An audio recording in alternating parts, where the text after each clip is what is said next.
Today we are going to review best practices for skull clamp pin placement on a prone patient with a MAYFIELD skull clamp. Pin placement is only one small part of the overall operating room setup.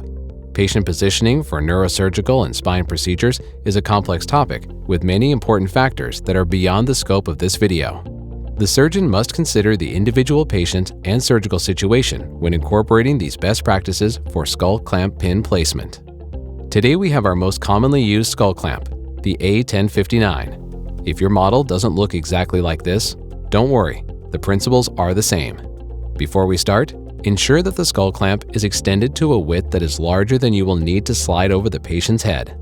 Skull pins have already been placed into the pin holders in the pressure knob and the rocker arm. There are some general principles to follow when deciding where to place the pins on the head. First, the pin should be as close to perpendicular with the surface of the skull as possible. Often this means that the pins will lie in the sweatband zone. You can see that in the sweatband zone, the pins will enter the skull perpendicular to the surface.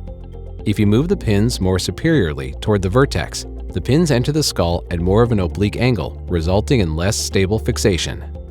The same principle holds in the anterior-posterior plane. As you move the skull clamp further away from the center line, either anteriorly or posteriorly, the pins enter the skull at more of an oblique angle.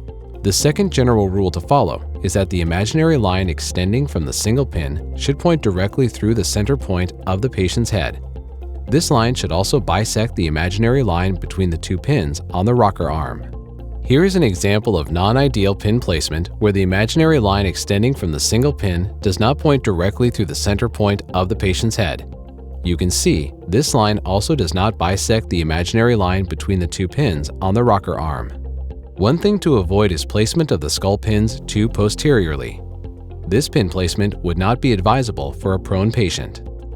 Beyond violating the general rules already presented, you can see how when you flip this patient over, the pins are not supporting the weight of the head or the forces applied by the surgeon. Now that we know where we want the pins to be, place the rocker arm side on the patient first. Once you feel confident that the two pins are in the right place, line up the single pin so that it both points through the center point of the head and it bisects the line between the two pins on the rocker arm.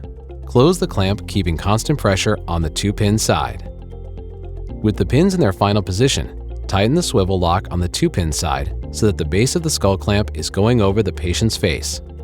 Check the pressure pin to ensure that you are getting 60 pounds of pressure on the head or 3 lines. If you don't see 3 lines, tighten the pressure knob until you see them. After the staff has flipped the patient and extended the head over the edge of the bed, connect the swivel adapter to the skull clamp. Tighten or clamp the construct starting at the swivel adapter and ending at the base unit attached to the bed.